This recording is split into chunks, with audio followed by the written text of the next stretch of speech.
I think we should get started. Pastor, would you like to say something before we start? Or? Let's pray first. Okay. I have a prayer up here, if we could make it. Oh.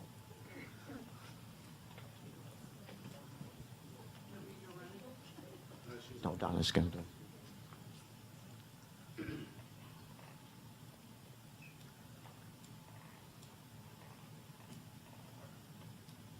Next one. Next one. All right, here we go. Can we read it? Yes. Okay. Go ahead. Dear Lord, we know our facility is just a tool. Show us ways we can make it more effective for you and give us the means and resources to do so. Help our church walk in a manner worthy of the calling you have given us. Help us in our interactions with one another to have grateful, humble, and gentle hearts. Grant us patience for one another, bearing with one another in love. Thank you for entrusting newcomers to us. Please draw them back. Give us eyes to see them, the capacity to make them new friends, and draw them into a relationship with you. Continue to draw people to our church who need salvation. Enable us to guide each new believer into a discipling relationship, causing them to become fruitful followers of you. If there are veteran Christians in the community in need of a church, send them to us. Give us more laborers for your harvest.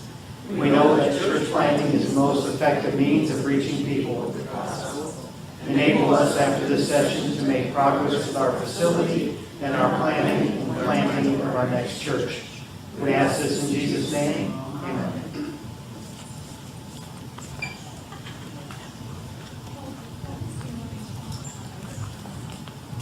All right, so a couple of thoughts coming into tonight.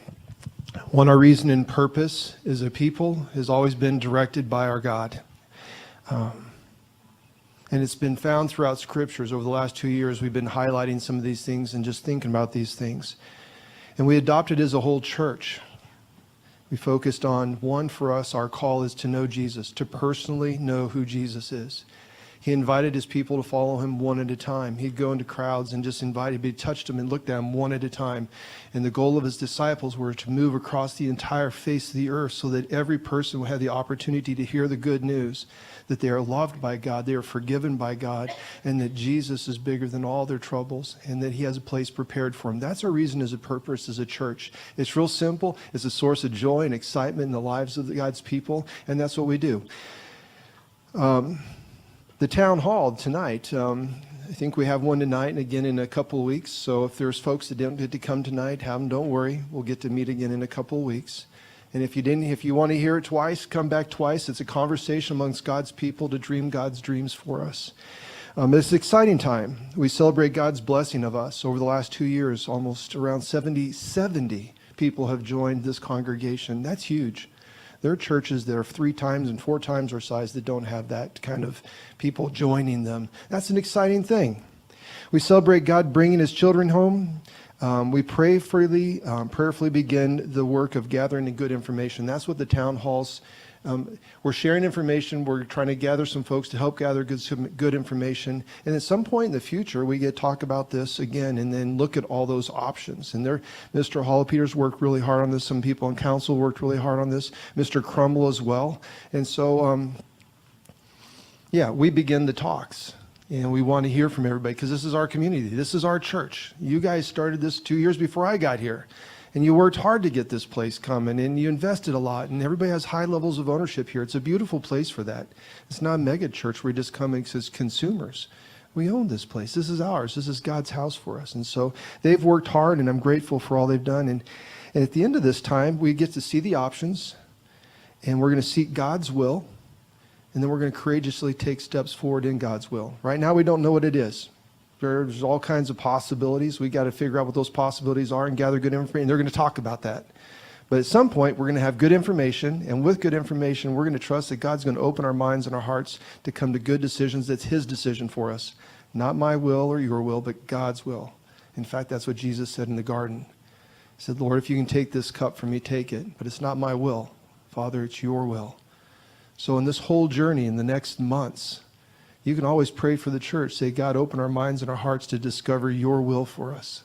Your will. and give us wisdom to know it and the strength to do it and the courage to do it. And for tonight, thanks for inviting me to serve as your pastor in this journey. That's pretty cool. And again, thanks for all the people on council and for you, this congregation who are investing your time into service of your Lord, in the service of this house where we get to bring all the strangers home.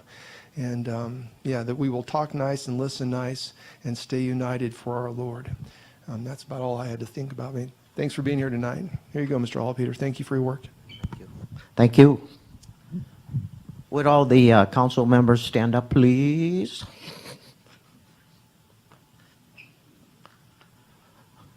So it's not me doing this, it's these guys. Okay.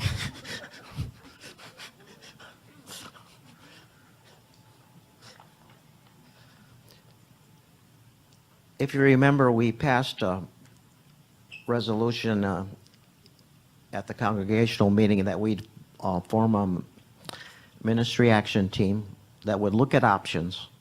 Where do we want to be 3 years from now? Where do we want to be 5 years from now? Where do we want to be in the future? So I put up there what we'd like to get out of this meeting. First of all, we need volunteers. Answer any questions you have. Look at all the options, or as many as I could think of anyway, and explain what's required of what you would do if you volunteered, and don't leave without volunteering.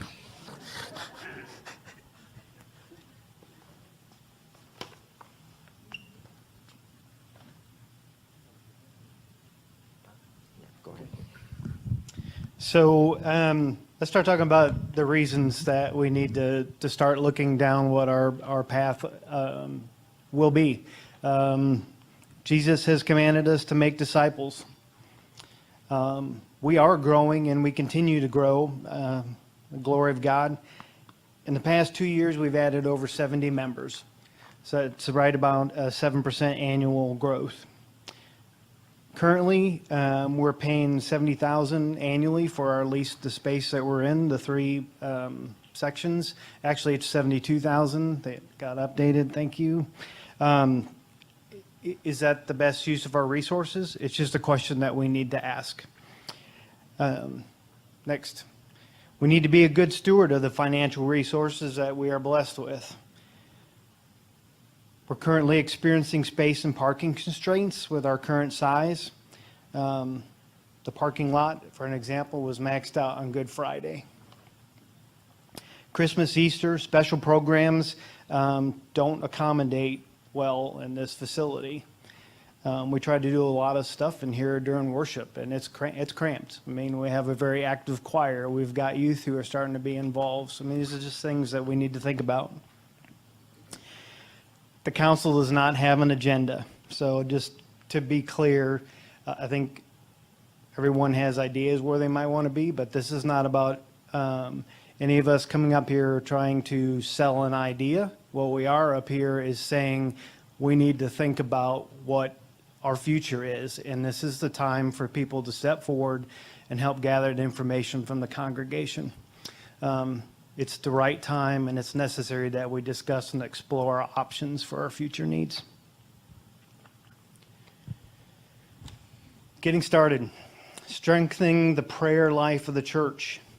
I think as we go through all this, it's important that we all pray about these things, because somewhere there'll be the answer that we're looking for as we go through this process. Strengthening the members, the nature, and the mission of our church. Discuss the headship of Christ and his ownership of the church. Continue to have town hall meetings like this to discuss our steps forward and keep everyone informed on what's going on. Along with this, I mean, you're going to see e-blasts. There may be mailings, but I mean, we'll try to do the best we can to keep people informed through forums like this and through communication that comes your way already. Have members give testimonials, share their dreams for the church, with each person speaking only for himself or herself. As a congregation, come to a consensus of what kind of a supermajority will be required for big decisions such as relocation or change. Study our building, know the capacities for each age group and how we compare to the rules of thumb. I guess, look at what other churches do, or we have to measure against something. It doesn't mean that's what we have to follow, but we need to be looking at how we compare. Maintain full objectivity, analyzing our situation and the opportunities, and articulate the steps needed to remain or move, or some combination. Ministry action team, have the ministry action team and their professional advisors explain and defend the recommendations before the congregation. I mean, as this team goes forward and starts its mission to gather the congregation and come up with a consensus on where we need to move, we need to be able to articulate what that means so people understand. And through all this, maintain our commitment to Christ, to serve Him, cost what it will, should be beyond question. Do you want to start talking about options? Okay. Yep.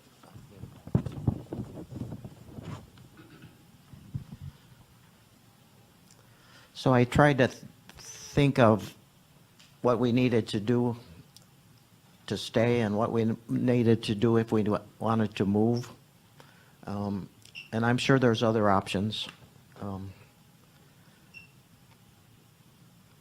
But anyway, let's look at if we want to stay. We need to have a long-term lease. I guess we're good for about 4 years at the moment, but that's what we have.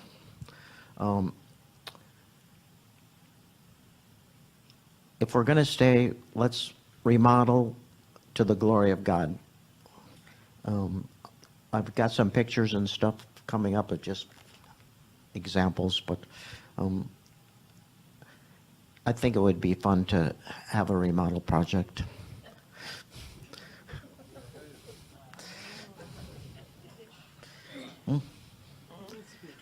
Yes.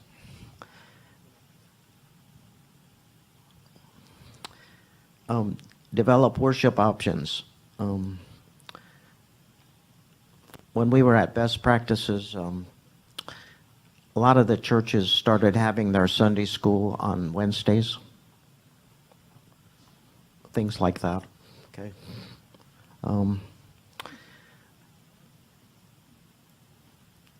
If we stay, we're looking at 3% increases right now, and they've talked about maybe going to a 6% increase. So if you have a mortgage that's $6,000 now, in 15 years, that's how much? $12,000, okay? If you get a mortgage, right, it's always the same. So I think we have to think about, do we need a school or something like that that would generate additional revenue stream if we stay? I think we need to look at contingency plans for Christmas and Easter and plays and concerts and things like that. So I don't know what that is, but it would be something we should look at. We need to find alternative for green spaces, parks and stuff like that, and I think that's easy. And lastly, commit to a long-term strategy of continuous growth, then plan a new campus every 3 to 5 years. Why not? We're good at starting churches.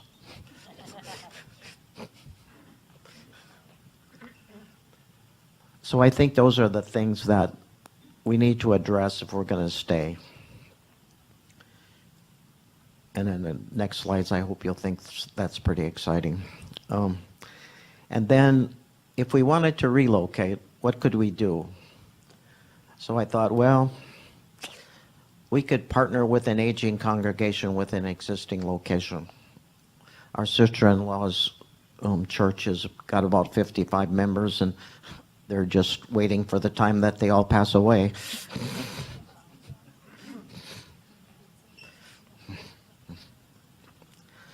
So I think we could look for something like that. We could purchase a closed church. We could purchase a larger facility with adequate parking that we could remodel. Friends of ours in Siloam Springs did that. They split off from another church and went to Tawny Town. Look for land to be donated. I think Cross Church's land has been donated. Purchase land and dream big. So. That's a lot for people to do.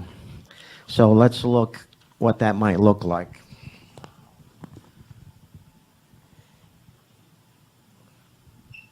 Could we update our sanctuary?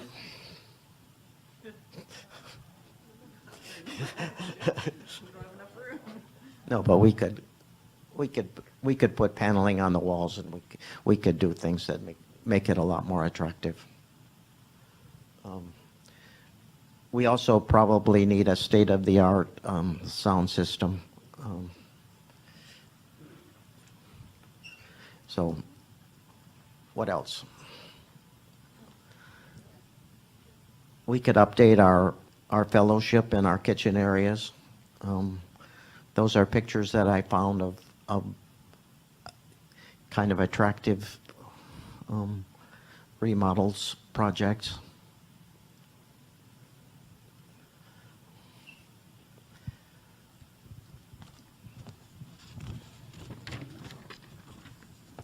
I'm not going the right way. Okay. We could find spaces to remodel, so I just picked some pictures, and we could also build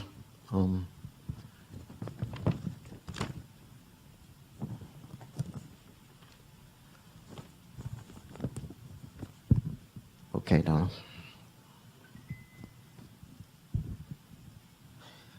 I don't know if you can read that.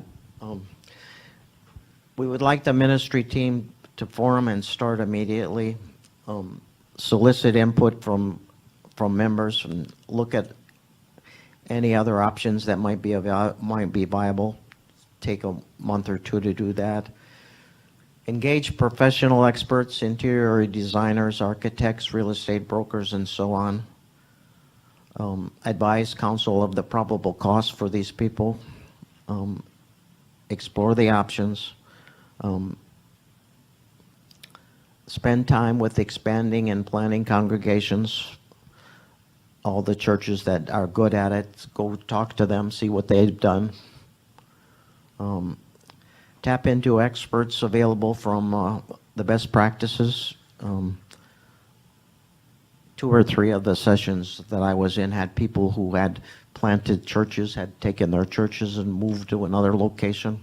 So there's people available to help us do that. Search the Fayetteville and Northwest Arkansas for partner congregations. Hold town halls quarterly. And let's target for November for preliminary findings.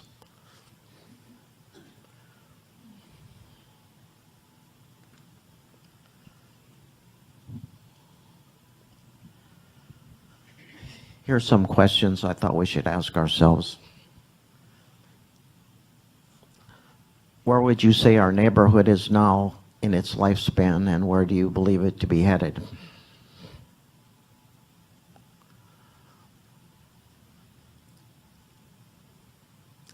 As you see it, what is protecting us from not relocating?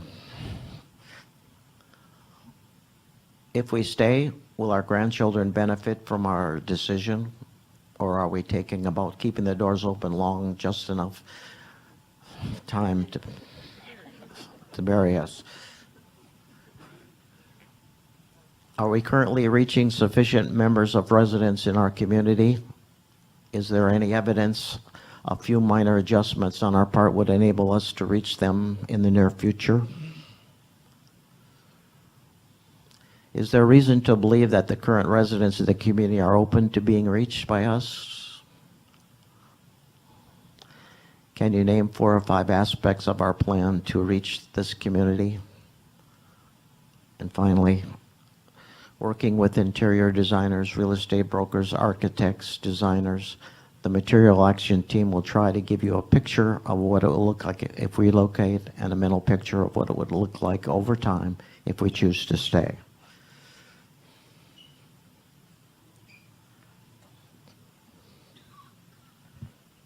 So we could put together a plan where we grew to a certain level, say 350, 400 members, and then planted another church. We could do that easily and stay here forever, which is okay.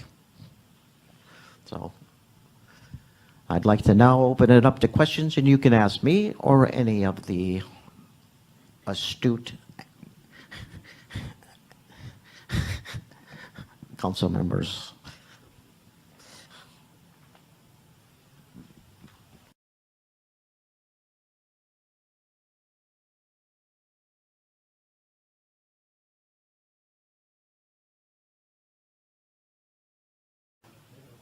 Gene. By partner congregation. If there are churches that are on the decline, like Dick Jepson that was one of the jobs he had, was just taking a church from where it was to the closed. Okay, if we could find somebody like that we could partner with.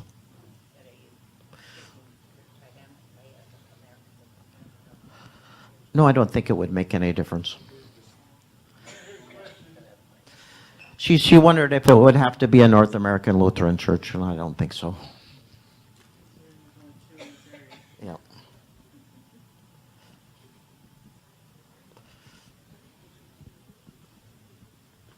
Bob.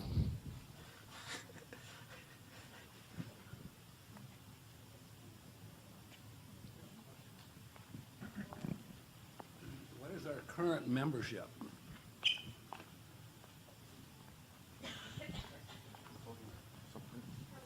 What is the current membership? 240 something.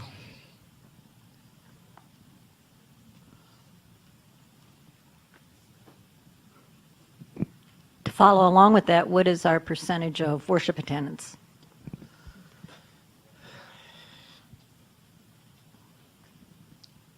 It's in the car. I forgot it. I'm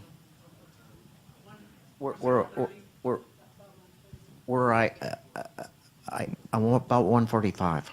Okay, you said the membership. 145, so 65% maybe. From stuff that I've read and things that I've listened to, in this day and age, if you're getting around 60% of your people coming on a regular basis, you're doing pretty darn good, because currently it's about 50%. If people join, they come about 50% of the time. So we're doing okay. Then the other question, Tom, would be the number of giving units on a running average, how that's trended the last few years. I don't think I know that.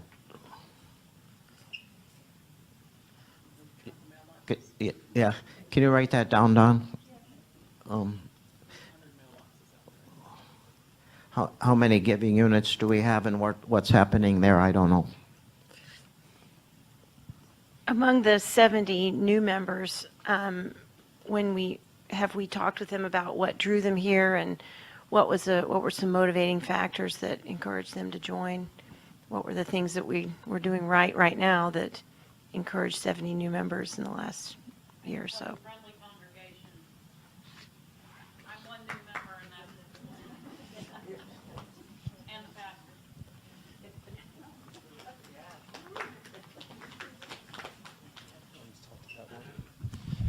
So in the first year, I asked a lot of folks to participate in those small groups that met in houses. You know, we had anywhere from 8 to sometimes 5 to 12 to 15 people that met in houses. And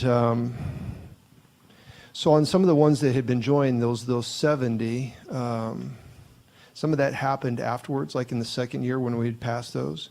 But some of the characteristics about Emmanuel Lutheran Church that was just beautiful for the ones that either came over from the old place or came in from other places or whatever it is. I mean, you know the history of this. And some of the thing is one, just an absence of any conflict and a chance to be with their friends and to be in a community where they had a sense that they loved each other and they cared for each other.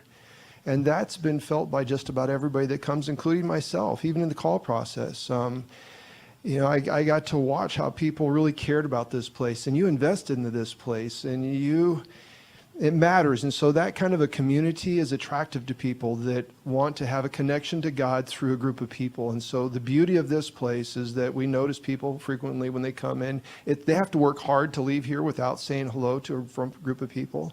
And so the friendliness and the warm part of that is there. And that was one of the pieces.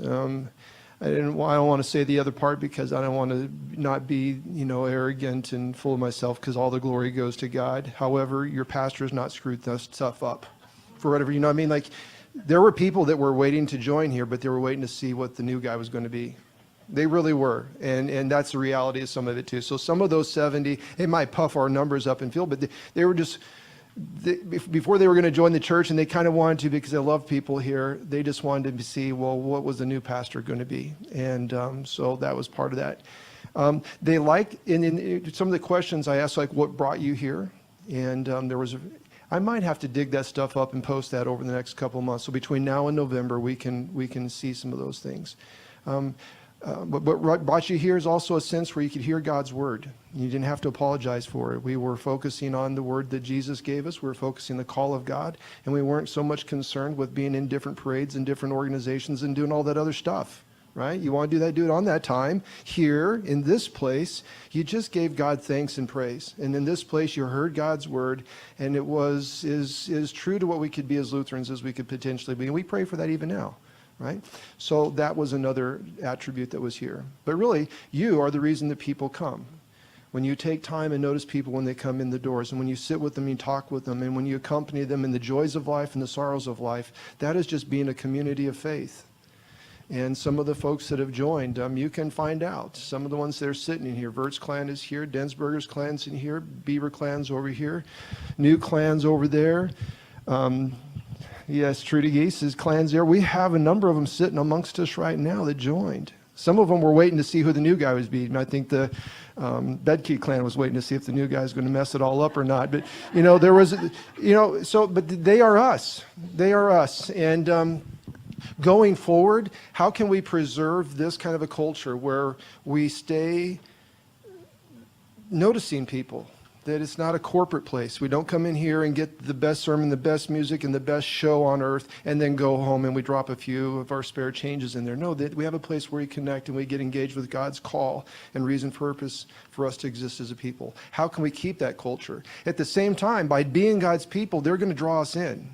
I assure you that as soon as the apostles were sent out, all of a sudden their numbers were growing like crazy. They didn't know what to do with all the numbers. And so God wants all of his kids home. So our reason and purpose to exist is to make that happen. So we have to also think future and how that's going to happen. So it's a combination, preserving a culture that God wants us to be as his people, and simultaneously expanding our lives and dreaming big so we can get all the rest of the folks that don't know Jesus into his house.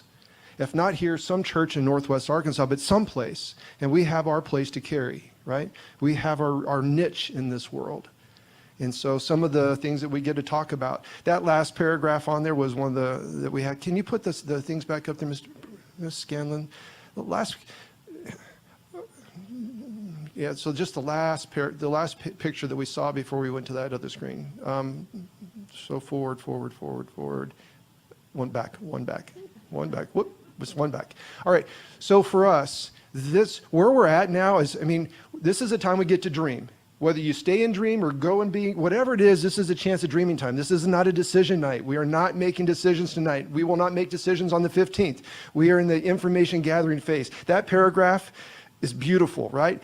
We are going to gather information, good information, from designers, real estate brokers, architects, designers, whoever it is that has great insight for us as a people. We're going to gather all that information up, and we're going to list out all the options we can possibly list.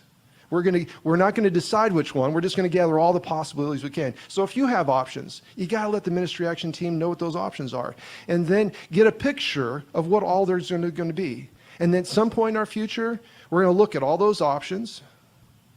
And then after we look at those options, I'd almost say take a time out, 30 days, let's pray. Every member of our church for 30 days is pray, God, which one of these options do we want to narrow it down? And then we gather again so we stay united and, have that consensus. And if we don't get consensus, pray on it some more. God, what is your will? What's the best plan you want for us? And at the end of that, we'll have something and we'll be so excited about it. We'll be jumping out of our own skin, excited about it, right? And then we'll make it, and God through us will make it happen. But right now we're in the information gathering phase. And so we need folks that will serve on this ministry action team, the MAT. And so the purpose of this really on those goals in the beginning, who are volunteers in our church, you don't have to be an expert. Are you willing to call experts? Right? Are you willing to invest some time so we can get good information, organize it, so that we can present it sometime in the future? And then, yes, sir. Let's get a mic so we can hear your question. So just to tack on to what both you and Paige are saying, I think insight from the 70 people that recently joined would be very interesting to know. And how will that influence the next 70 and the next 70 and the next 70 people, right? And first of all, speaking for both Paige and I, we want to thank everyone that serves the council and everything. So first of all, thank you on behalf of both Paige and I. But and speaking more of a process that maybe is more unique to my thinking is that the building feels like a ministry to us in some respects, right? And so as we grow as a church and spend more of our dollars and commit them to various ministries, we've got to be certain that we're getting closer and closer to achieving our objective as we commit more and more of our resources. So, I love the name Ministry Action Committee, which I think is the ideal name. It just feels a little bit more like a building planning committee.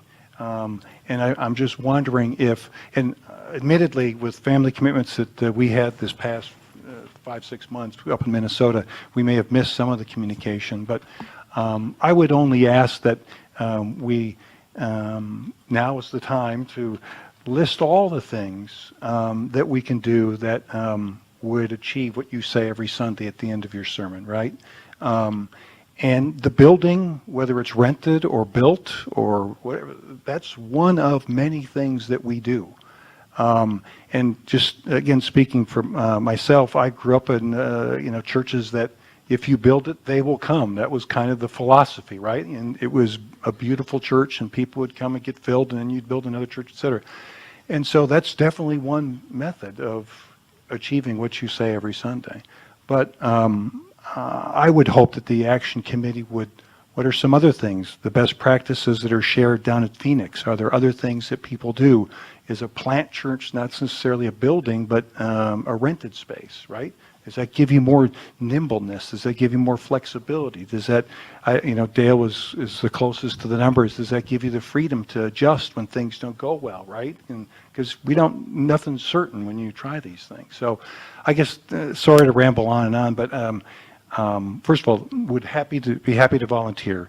But I would hope that part of the process would be kind of a broad evaluation of all the resources that we could spend against whatever the ministry is, building, facility, music ministry, other things just being one of many, right?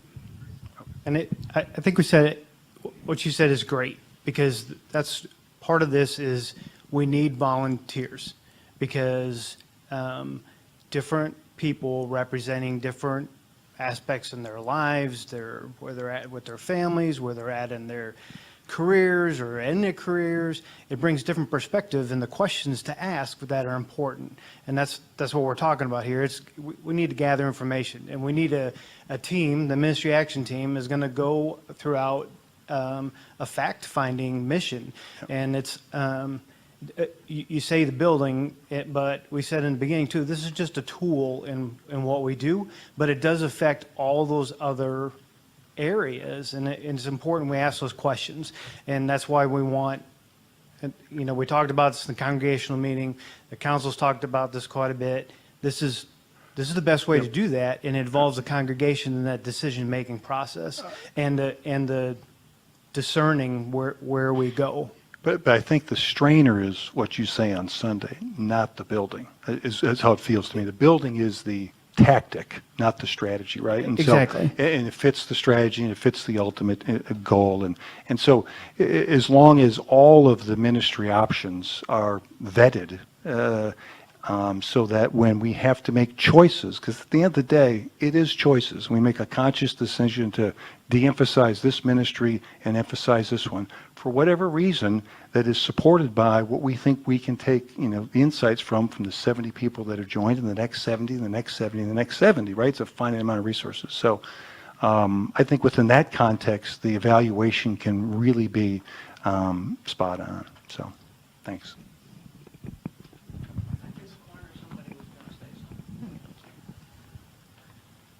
No, don't, yeah. Don't ever forget, this is an extremely unique church in that almost everything is done by volunteers, and almost everybody volunteers. And so that's attractive to people, because you're not just coming in as a consumer, you're coming in to work and to participate and so on like that. And yeah, I'm sure there's lots of other options, Bob, and I think we should explore them all. Oh yeah. And if I could add one thing to that, most young people are nonconformist, so they don't care whether they're worshiping in a cathedral or not. They don't care. So, I mean, that's not something that you have to think, well, you got to have this cathedral kind of thing. You don't have to, you know. Has the council talked to a financial institution for the possibility of supplying us with a loan? Because we rent now, and I have no idea how much money we have on hand, but without any type of assets, it's hard to get a big loan for. That defeats the whole purpose of the ministry action team.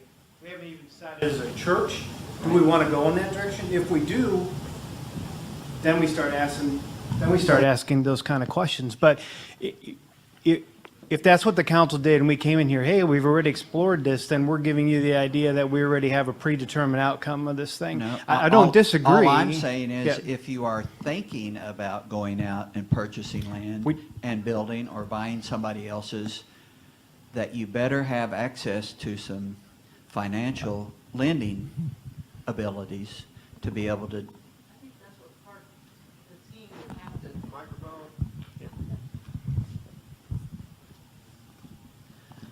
So I think that's what part of the team's responsibility is going to be. If we stay here, we're going to look at all the ministries. Is there enough room for our creative ministry group to get up here and do stuff?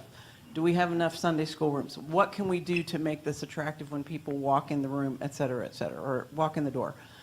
If we move, are we going to go to another shopping center area and whatever?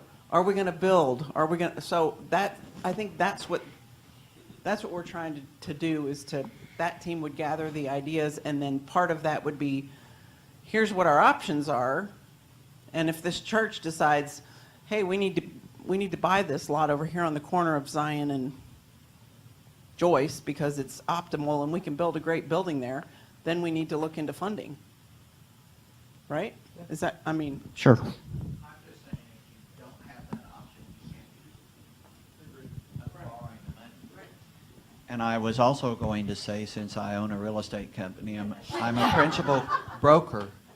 I will do the transaction for anything we buy for $1. Oh. And the reason it's $1 is if my work is not exchanged for some type of money, then it's not a valid contract. So I'll do that work for free. $1. Can't do it for free. First of all, wow, Pat, Thank you. That's pretty cool. Okay. That's a big way to volunteer, is to take care of all that. I guess I wanted to take a step back to where Tom said the uniqueness of this church. Okay. And I have brought a lot of visitors here over the years. One of the things that I consistently hear is no one is intimidated to walk into this environment. And I'm guessing that has something to do with our growth, too. We moved in here, and the fellowship area was there because that's all we had. And the little side room over there, that was the sanctuary. Okay? But there's not a person that walks in this front door that doesn't feel welcomed. And most often, you see people almost mob them. Sometimes you have to stand back and wait a minute for your turn to talk to them. Irregardless of where we go or what we do, that, Bob, is a huge ministry of ours, is making people feel comfortable to walk in here. Because if they don't, it's not going to matter where we are. And people can be intimidated by a big building, and they can be intimidated when they walk in and nobody speaks to them. Okay? We don't have that problem here.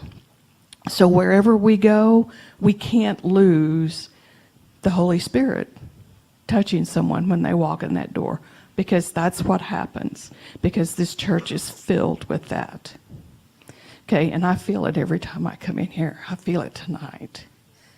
So I think I want to echo to what Pastor said about loving each other as we go through this, because I've seen churches break down when they're looking at growing, and you know what? We're not going back there. Because I can kick it and take names when I have to, too. And we're not going to go back to those places where people don't feel welcomed and loved when they come in our church. So I don't have a predetermined idea of what we're doing. It's not where I'm going with that. But this church is unique. And everybody walks in here feeling loved. Okay? Have we outgrown our space? Absolutely.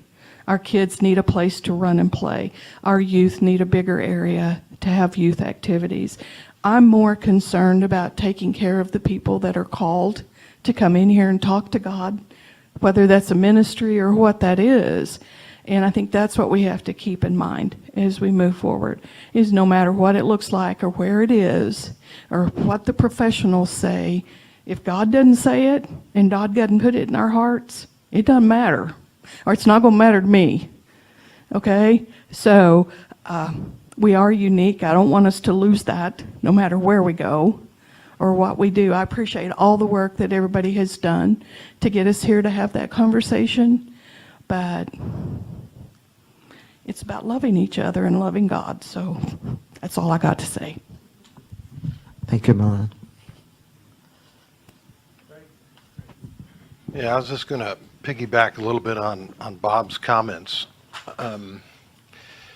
Starting from the top, knowing Jesus and then making him known, I think there's clearly the team, I would hope, would more or less start from unbundling about knowing Jesus and how that can be done and making him known. How will that be done? In terms of ministry, what does this group of people think needs to be done to maximize our interaction and yielding lost souls and bringing them into community with us? I think that's what Jesus wants. Jesus never had a church, right? He just walked around and he borrowed people's places to eat and sleep, but he didn't have a church. Now, to me, my opinion is this physical space should be nothing more than a resource or a tool that helps us execute the ministries that we choose to do to bring people to Christ. So if we're not choosing ministries to bring people to Christ, then I'm going to be one of the first people to start asking why. Okay? So I'm not saying we're not going to do that. I'm just saying, to me, it's so very important to be ministry focused first And after the ministry is determined and how are we going to impact lost souls, then you follow up with the building and what are the needs of the building and what don't we have, what do we need, and then that informs what physical space and structure and whether you rent or whether you stay or whether you leave or whether you build. Ministry has to be first. The building is really no different than anything else. It's a piece of the whole equation. And so I back what Bob said, and I think we need to think broad, and I think we need to keep always in mind, what would Jesus want us to do?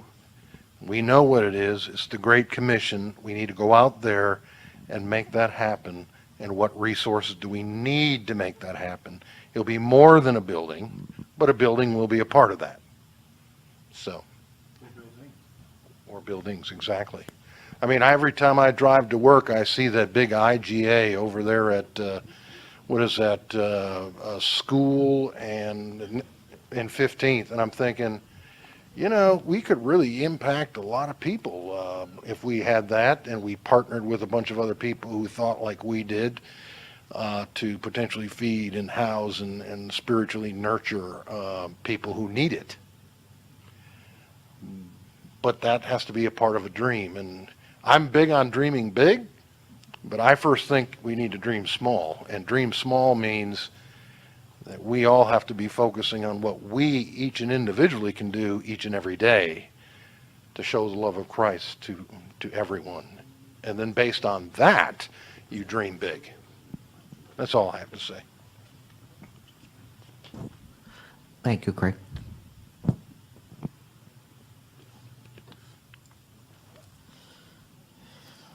As an aside,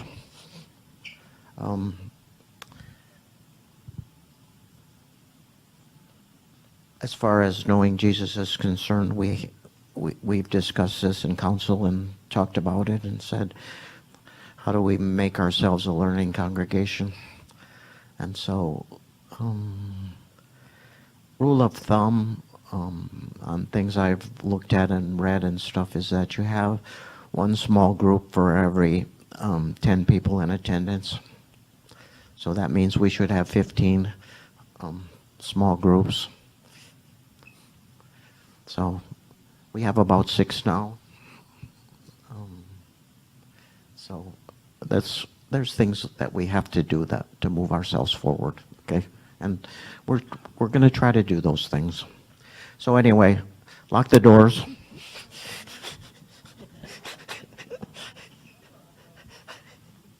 So we got Bob so far. Who else? Scott. Joyce. You want to be on the committee? Pat. He's a paid volunteer. Hey, Tom, I'm raising my hand, but not to volunteer. Darn it.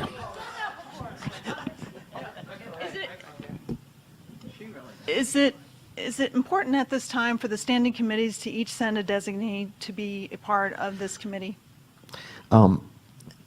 We talked about that at council, and then we thought, well, we better have the town hall first, okay? And we'll talk about it again on the 13th. But yes, I would guess that's what we would do.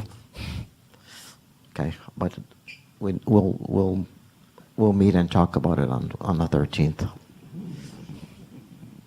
You're gonna volunteer? No, I said how many in the team is that even? No. 5, 20, however many.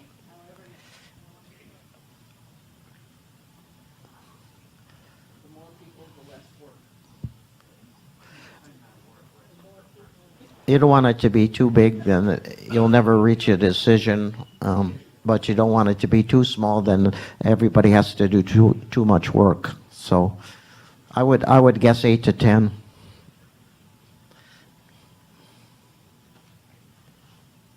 So we have 4 so far. 5. What were the names again? I have Pat, Joyce, Bob. Scott.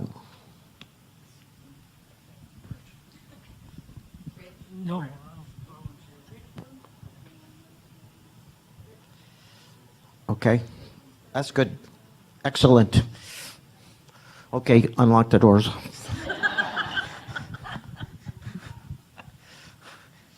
Bob?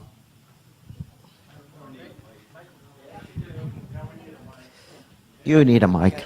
I got it.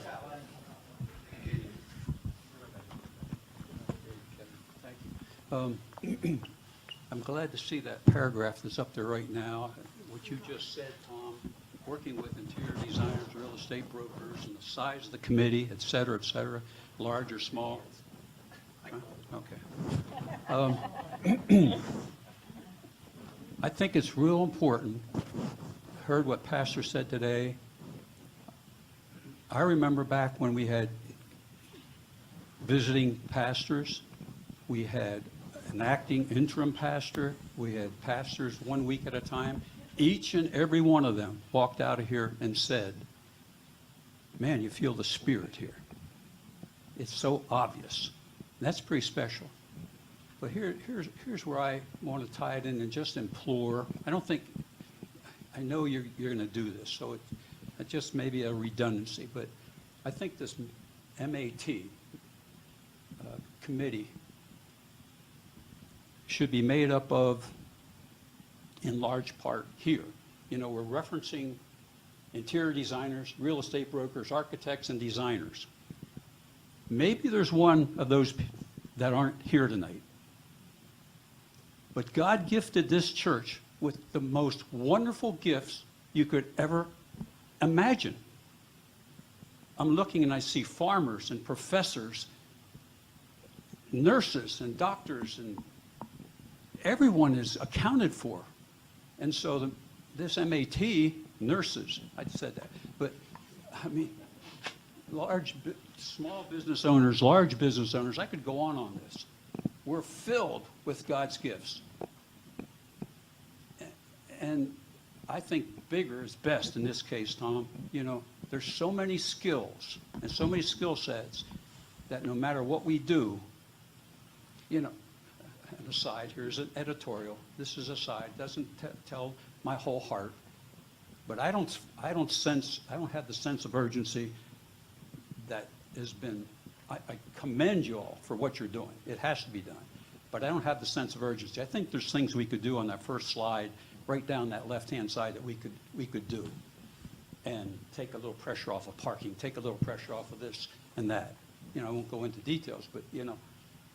So just Dale and Tom and all council, please be aware of the gifts that are all around us and use them accordingly. Thank you.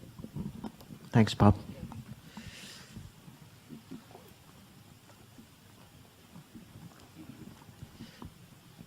Anyone else? Stand up. Let's stand up and do the Lord's Prayer then, please.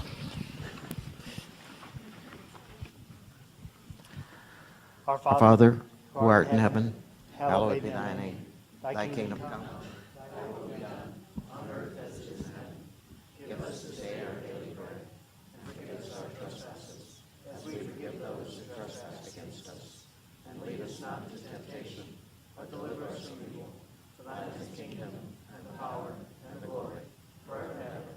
Amen.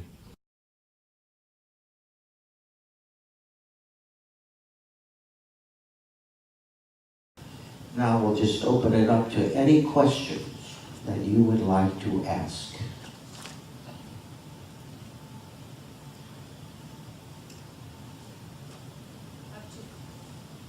Janet? If there is any role for NALC, what would it be? And are they aware of what we're meeting about? Have we approached the North American Lutheran Church? No, not yet. But we will as soon as we get the ministry action team started.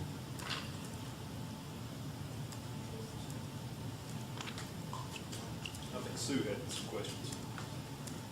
Sue.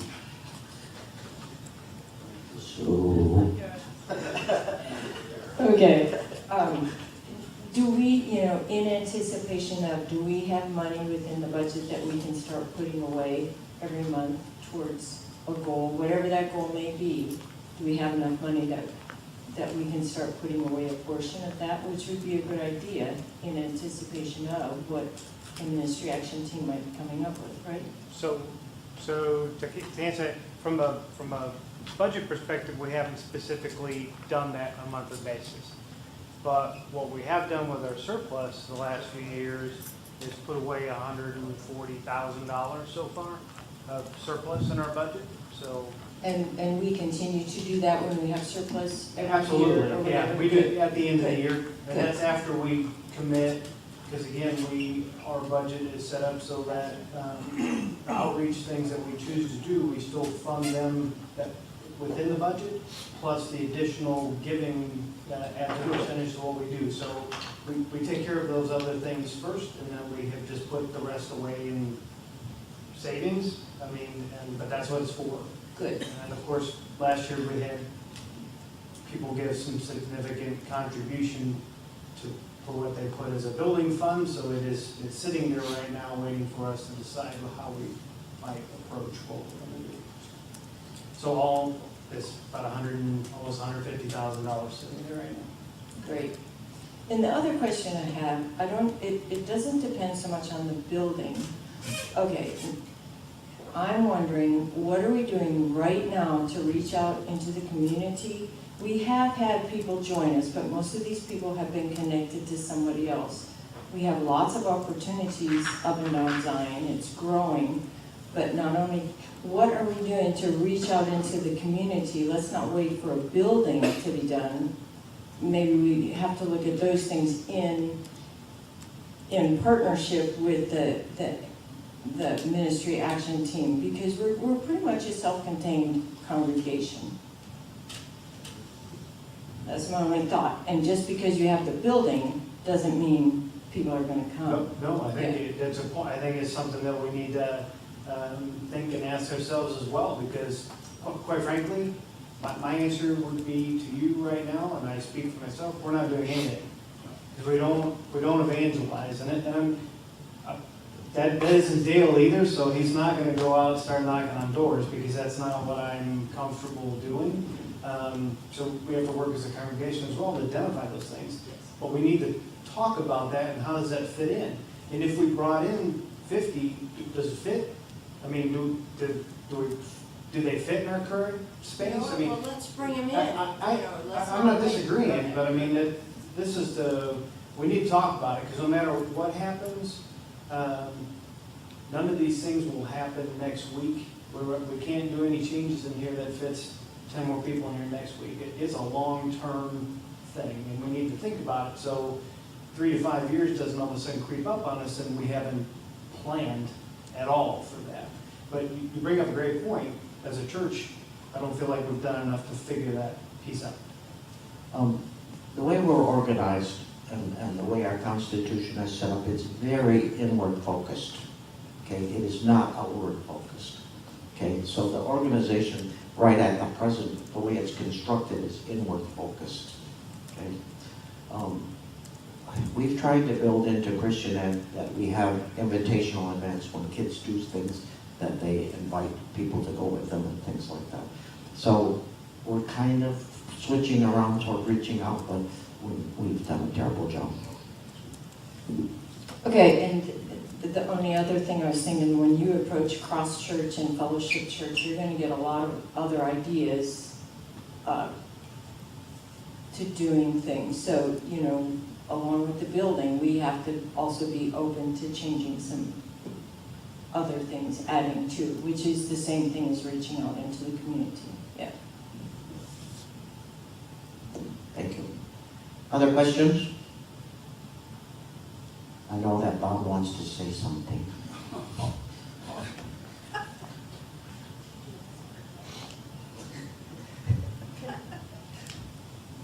Just one quick comment.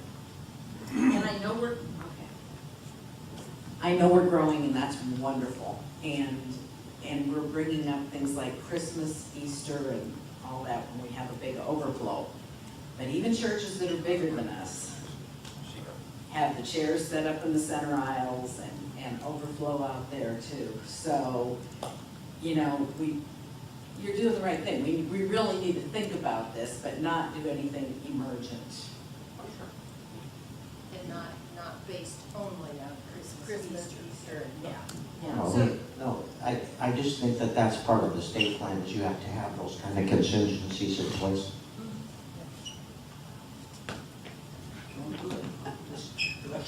It would be interesting to see our membership, what that is, what the numbers of our membership are, and compare that to what our attendance is.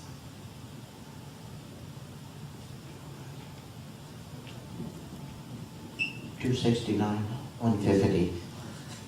We've been averaging about 150 per Sunday over the past year. $269.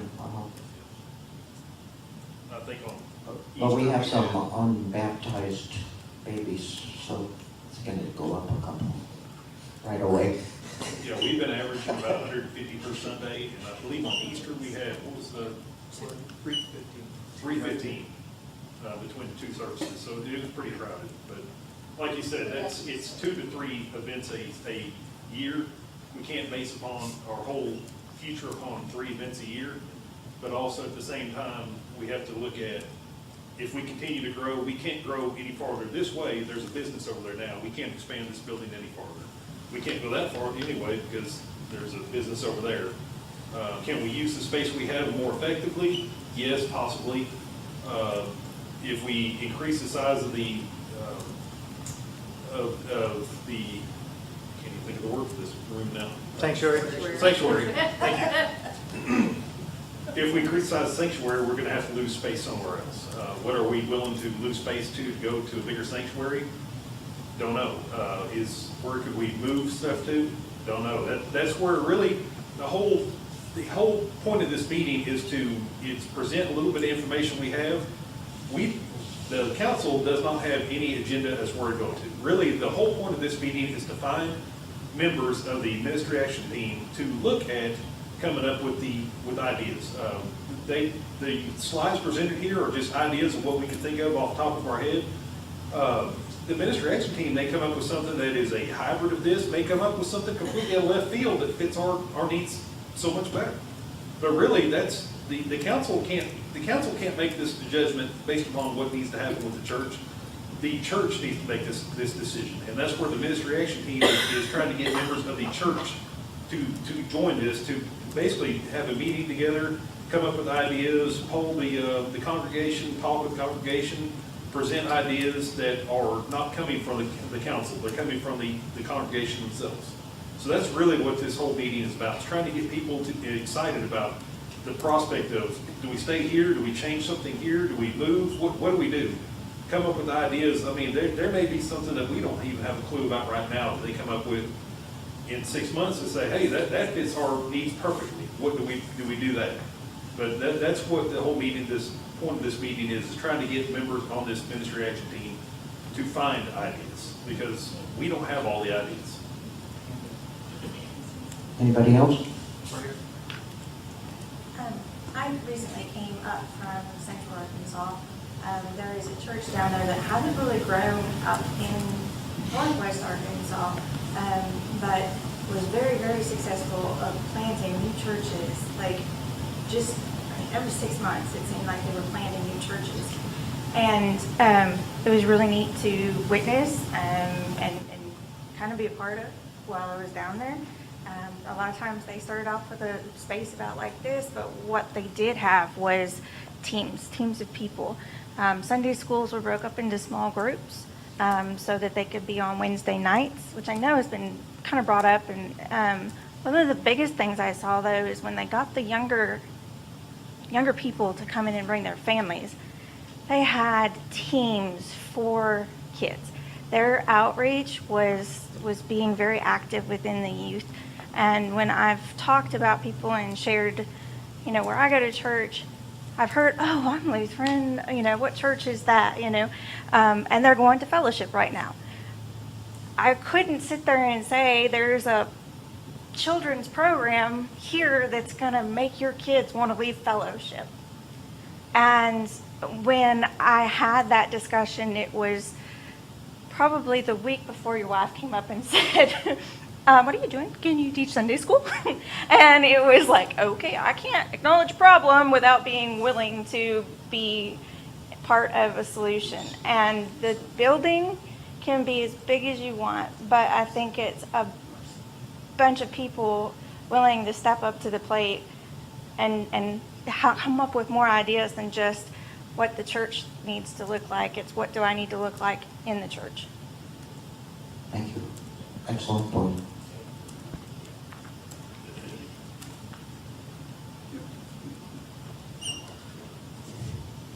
Anybody else?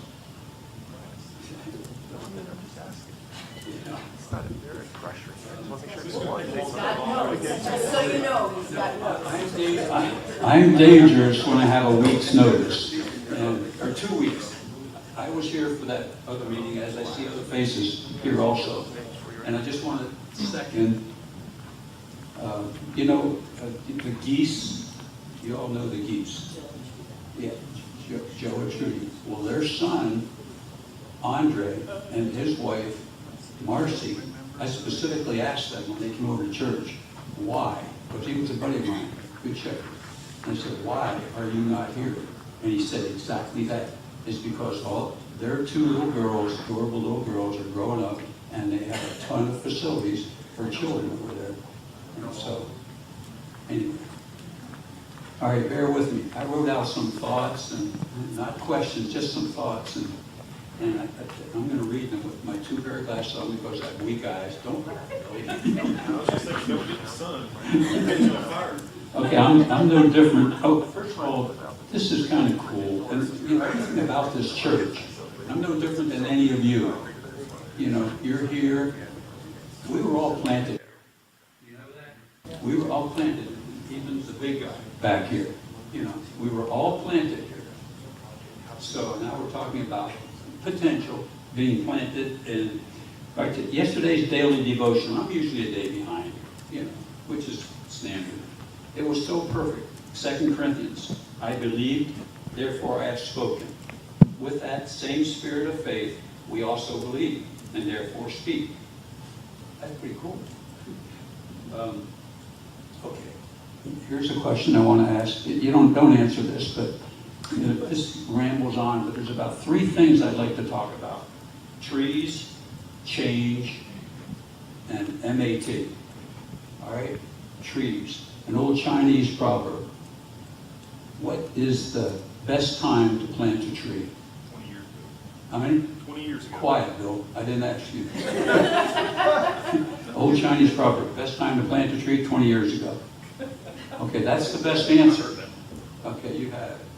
So have I. But the next question is, what's the second best time? Not you, Bill. The second best time to plant a tree? Right now. Today. Today. Why? Well, you can't get tomorrow. You can't get today back. Today is gone if you don't do it today. So that kind of relates to where we are.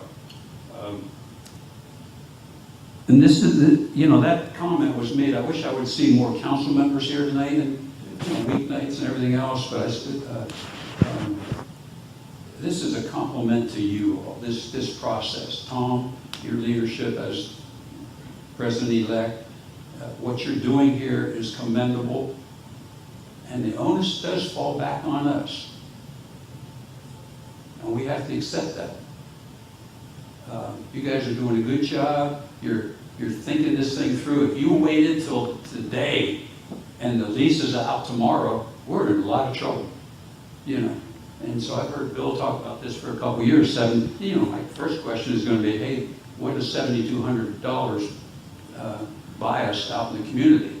Those are things that this MAT has to come up with. And by the way, MAT means something entirely different to me. I'm just waxing on her, but MAT was a Miller analogy test to me. And that either got you in college, right? Or graduate school or Miller analogy test. So I hear MAT, I'm thinking, oh no, I got to take that test again. But anyway, change. I have some change here, and you think about this, and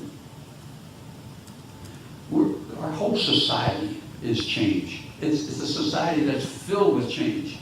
And while I could name, right, that would flow off the tongue easily,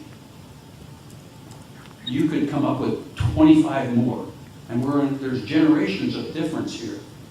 But driverless cars, are you kidding me? I mean, that's pretty significant. How about plant-based foods, especially milk? Milk? Are you kidding me? It isn't milk. Meat, protein, it's not meat. It's, Tyson's at the forefront of this. All these changes.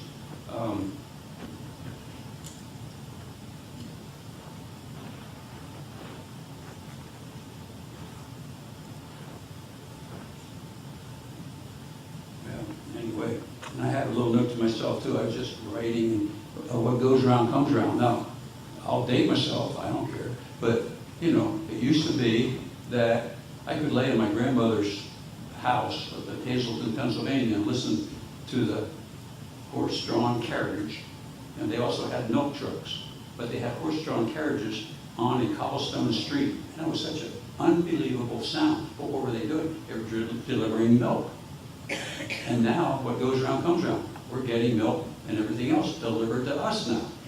I mean, so change is pretty phenomenal. Dale, you're snickering, I know. So relative to Our what milk we're got talking delivered by about, the milkman. He wasn't driving the horses. Yeah. He What did we're put the talking little, about did put here- the little glass bottles in the little silver cooler out front of the house. That's exactly right. But to me, the changes that I just mentioned, and you can sit there and come up with a lot more, real significant changes. And they pale in comparison, I think, I'm being respectful, but they pale in comparison to what is on the board here to change, for change. It will have significant ramifications, but at any rate. So MAT, that's the last and the third of my points. This isn't, it's been said, that this is an information gathering process. Right, Dale? I mean, the more we get, the better prepared we will be. I'm not on council, but I recognize what they're trying to do. I just want to leave on a really positive thing here. And Tom mentioned at the first one on May 1st, the first meeting, that he was in I think he said something like this, Tom, I'm not going to quote you wrong, but you were in a quandary or something whether to be small or large on this committee. And I said at that meeting 2 weeks ago, I think there's no choice in the matter. It should be large. There's so many variations. When you say facilities, it impacts everything. It's energy, it's safety and security, it's it's a whole bunch of things, and it's financial and blah blah blah. So now here's where it reflects on us, and the onus is back on us. God planted a tremendous congregation here. Oh my goodness. You look around and you see, and I've got these all delineated in my notes, professors, teachers, and nurses, and lawyers, and doctors. And I could go small business owners and large business owners. We've got just about everything we want here. And yes, there is a position or two up there that maybe interior designer, I don't know, architect, yeah, here's Debbie. So, I used the word implore a couple weeks ago, and it's too strong. I didn't mean that. The council will do this. They are, and here's the point. They're looking for, I disagree to a certain point, that they're asking for volunteers. It isn't just volunteers. The council has to go out. This is mentoring. The council has to go out and ask people to help. We need your help. That's what people respond to. And that's what we have to think about. And God said, serve, do it.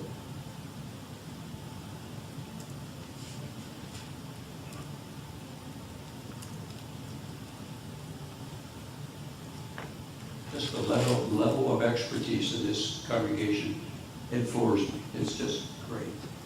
Wonderful. Thank you. Any questions of me?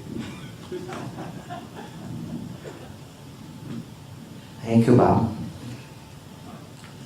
Okay, we're down to the time when you have to volunteer, but Do we have task force groups that focus especially on the children's and then the preteens and the teens and college ministry and then singles ministry? Do we have those kind of focus groups? we have the Christian Ed Committee, and we have people focused on different ages right now, okay? Yes. But are we doing a good job? We're doing an okay job, okay? We need to do better, okay? Because I think if you dissect some of this and then bring in those really specific needs to be able to minister to each different group of life, you know, then I think the rest of it will come together like a big set. Okay. Hey, Tom, there's one other point I just wanted to mention, and that it's a big one. I guess maybe I already did it, but it's the love that each of us have for each other. You know, I hear people say, you know, I've got a lot of friends in church. No, you have all friends in this church. And I think that's on people's mind when you're talking about planting and we do this and we move here or there. Are we going to lose that sense of community? I think there's almost unanimity here on that point. And so that's what people are a little gun shy of. We have to make disciples, and so God has blessed us with 105 new members.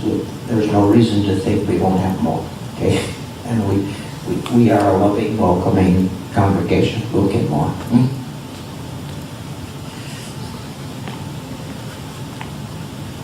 Do you want to say something? I think part of what Bob said is part of the ministry action team's purpose is to gather this. What is the congregation feel? Because right now, I can tell you that when we sit back in the room on Monday, we're not sure what the whole congregation feels. And that's okay, because we've not done something like that here, and it's important. And I think, as you've talked about things, even Sue, and you said, I think sometimes I feel that when we ask some of the questions, we're going to get an answer, and that's going to make us ask some other questions.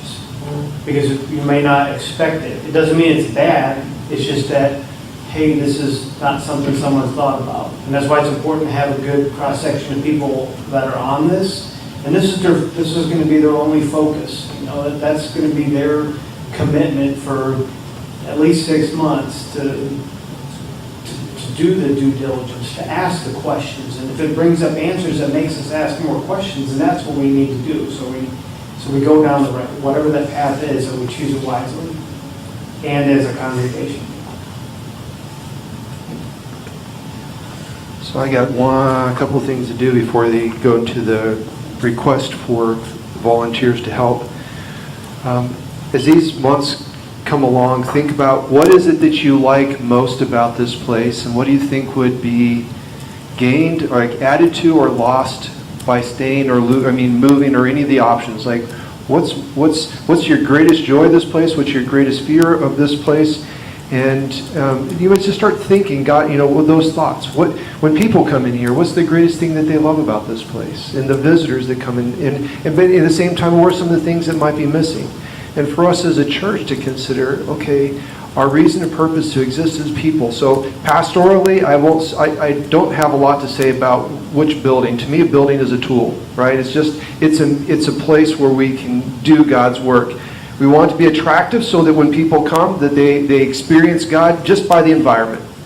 And they experience God by everything that takes place. And they experience God by the people. All that, everything that we do as a church contributes to our knowing Jesus. So again, our reason and purpose to exist is to know Jesus personally. Not know about Him and get smart about Him, but actually have a prayerful Bible study and relationship with Jesus. And then from there, help everybody else do the same thing. It's really, really simple what we do. And every committee of our church has a component of that. Education has a component of doing that. Worship has a component. Our outreach, how can we use outreach to do that? How can our fellowship do that?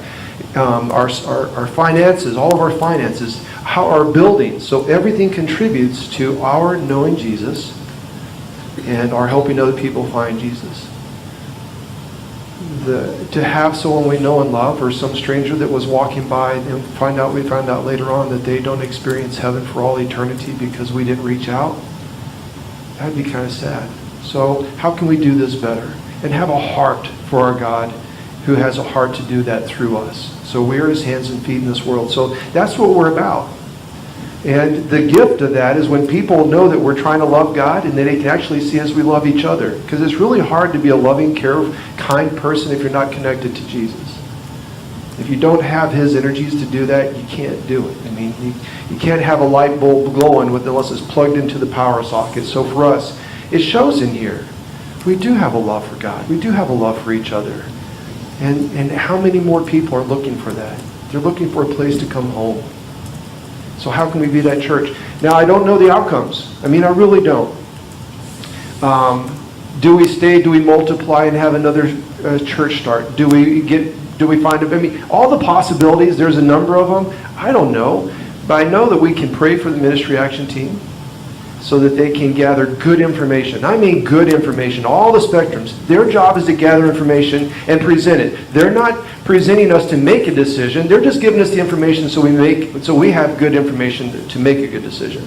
So if you're serving on the ministry action team, know that it's not for eternity. It's not a life sentence. If you serve on the ministry action team, you work with a group of people to look at all the options, gather information about those options from wherever we have to, start gathering that so we can present the information to the church so the church can know what you know, and then we can prayerfully pause after having got that information, maybe a 30-day intentional all-church prayer time so that at the end of 30 days we can think about it and say, God, what decision he wants to make. But the ministry action team is not forever. Right now it's set to just go to the November meeting. And if you get the information done in advance, no problem. We'll still get it done. We'll present it in November, but it's a short term. And it's reason and purpose, and when it's done, it's done, right? And that might be something that we do as a whole church instead of having, that's another conversation. But for what we're doing, our reason and purpose to exist as a person and as a church, to know Jesus and make him known. That's it. And that we're doing that is reflected in the fact that we have people coming, right? The churches that aren't loving God and loving people, they're closing. They're more interested in maintaining their building. They're more interested in keeping the way things always have been in the world that's not going that way. They're so fearful of a future with their Lord that they're not even walking with him. And He's pulled his spirit out and they're shriveling up and he's putting his spirit someplace else where people are coming. So for us, people are coming. He has more people that want to come, right? So we have work to do. And yes, sir. Isn't it possible that we could, rather than wait on this or wait on that, couldn't we put into place one of those, to me, I bought into one of those recommendations up there on the slide, whatever slide it was, on alternative option, worship options. Okay, so, there are some things that we can take some pressure off going forward. So, like for Christmas, we know Christmas is coming. It's very possible that we're going to expect a lot of people coming again. God help us invite them and get them here, right? So maybe on Christmas we'll have 3 services, right? So yes, there are some things that we can do between now and then. We can work with the committees to come up with some solutions now so we have great programs with our kids. And since we don't have already like 150 youth between babies and high school, maybe our gift is intergenerational things. And it really is. The gentleness and the wisdom of a veteran person who's a grandparent age on a child is different than a parent. Because the parents are generally pretty intense. Actually, so how can we do that as a church now? There's all these things that we're mentioning starting up. We can start now, and we will start now. So it's not we're waiting. It don't mean just Christmas when it's obvious. Yeah. Every Christmas, no matter where we are, it's going to be jammed.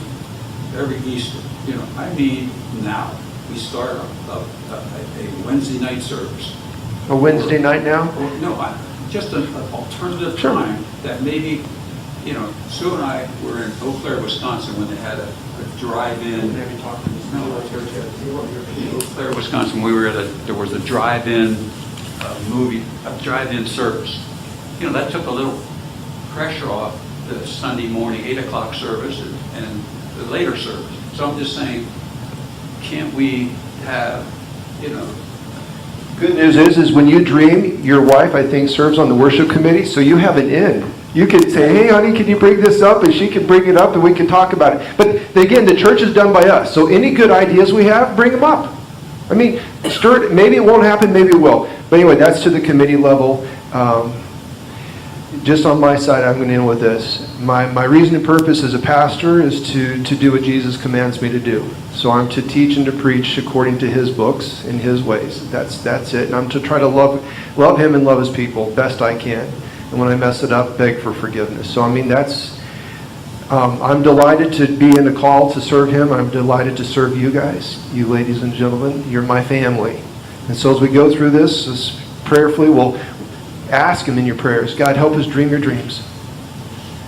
Start making the path before us. If you want us to stay, absolutely make that door open in such a way as it just blows up. There's something we know we have to stay. Lord, if there's some place that you want us to go, Lord, start preparing that land for us now. Start preparing that building now, God. If you have a place that you want us to go, you prepare that in advance, Lord, for us. So when we get there, we can do nothing but recognize it. So in our prayer time, absolutely pray about this. And one of the last components we have on our mission statement, it's to love like Jesus loves, serve like Jesus serves, be humble, grateful, obedient. And the last component to that was united, that we'll do this together. If we do this together. And pray for that. Pray for that. And then we'll trust that God has a future for us. We're going to discover it, and it's going to be great. And there's going to be new friends that we don't know joining us, and it's going to be great. There might be hundreds of friends joining us. And whatever, it's God's plan, it's going to be good. And trust. It'll be a lot more fun. Because if we do God's plans, it works out better. And we have a lot easier life. So anyway, on that, thank you for letting me accompany you in this process. And again, at this point, the Ministry Action Team, we can use some help. And I think I'm supposed to lock the doors or something like that. Yes. I'm going to go stand by the back door now.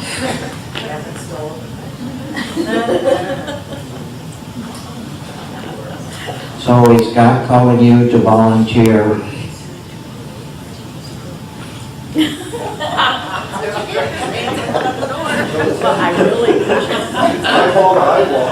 I really was thinking about it. Thank you. Anybody else? Okay, great. Tom, could you put a sincere statement in the bulletin or in conjunction with Donna that we are looking for members? This is a critically important component of this church, and we're looking for volunteers. Yeah, Has there been a survey done to see what people would like? No. If you have money, money wasn't an option. No. Let's discuss this. No. Oh, okay. Well, Walter asked if we've asked people what they'd like to do, and we have not, and that should be part of the process. Okay, get input from everybody, and that should be the first couple months of this project. And within that, you could even ask people on that survey who's interested in helping on the committee, because maybe they didn't come to this meeting or the last meeting, but they would be interested in doing that. Yeah. That sounds like someone that needs to be on the committee because she's already got a good list of questions. I think we have 9 now, so I don't want to limit the number at all. Okay. So if more people volunteer, that's super.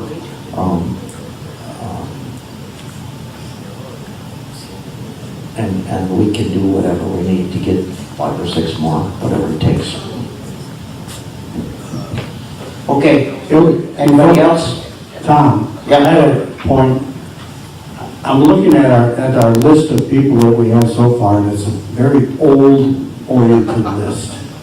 We'd like some new younger people to also participate, because that's the group we're trying to really build up. We have one, but maybe you can talk to some of the other younger people in the church, and at least if they don't participate in the MAT, at least they can talk to you and show what's going on, what their needs are, what they'd like to see. Don, I'm going to go back to that point, and you know, Tom just said he's going to do what needs to be done.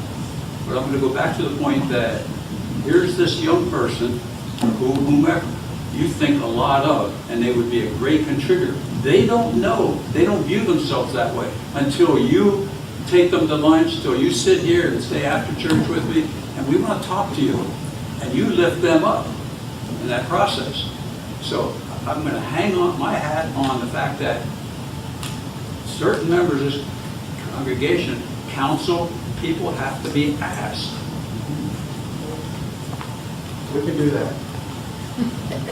Not a problem.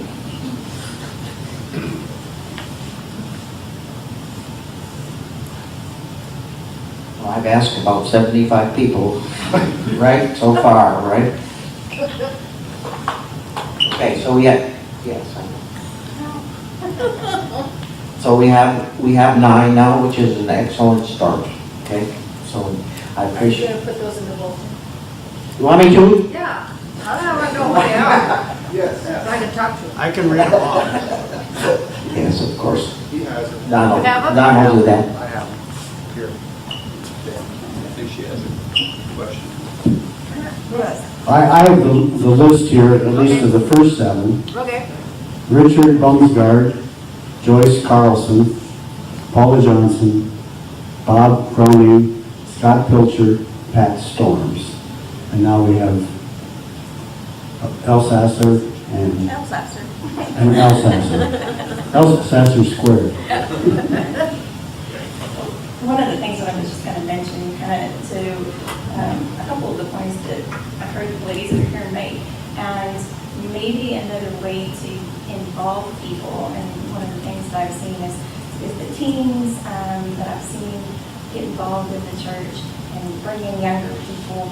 I had a committee figure after church where each of the committees maybe that weren't already nominated or appointed, they would have a children's ministry team or the kitchen help team.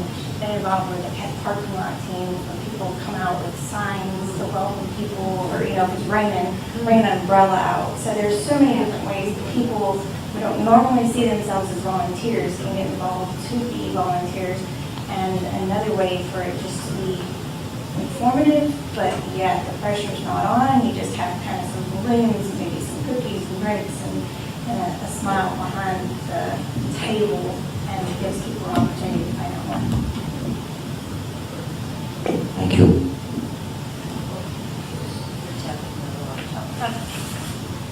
Yes, the choir needs to practice. We sing Sunday. So, anybody else want to volunteer? Okay, let's do the Lord's Prayer and then we can go. How's that sound? Our Father, Who art in heaven, hallowed be thy name. Thy kingdom come, thy will be done, on earth as it is in heaven. Give us this day our daily bread. Forgive us our trespasses, as we forgive those who trespass against us. And lead us not into temptation, but deliver us from evil. For thine is the kingdom, and the power, and the glory, forever and ever. Amen.